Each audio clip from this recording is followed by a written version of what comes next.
So why grace? Why write a book about grace? This idea or concept or notion or feeling, this thing that exists out there that we have a hard time putting a description to, at least in words. Why spend 2 years of my life trying to write a book about this? Well, because most days it's the only thing I'm absolutely certain is true. And it's the only thing I know for sure that we all have in common. Whether we're Christians or Buddhists or Muslims or Jews, Hindus or nothing, men and women, old and young, black and white and purple, whether we live in the United States, whether we're African or Korean or Malaysian, it doesn't matter. Grace is available and there for all of us equally in the same way. It's all around us all the time. It's as near to me as the freckles on my face.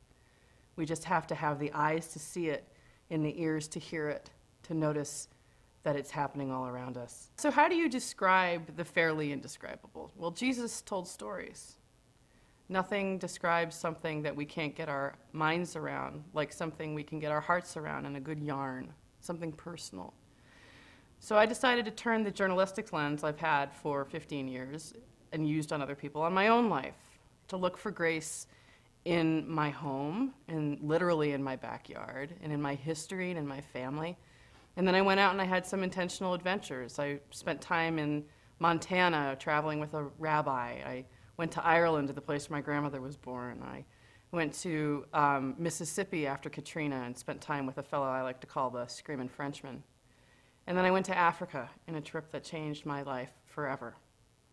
I hope that in the stories I tell, you can start to see grace in your own life. When I tell you what it tastes like, watermelon gazpacho, in case anybody was wondering, maybe you can taste it when it happens for you. When I tell you what it sounds like to me, or what it feels like when someone is grace for me, or even allows me to be grace for them, I hope that that's something that you can then spot in your own life. So come with me in this silly little travel journal, sin boldly, as we grace spot together.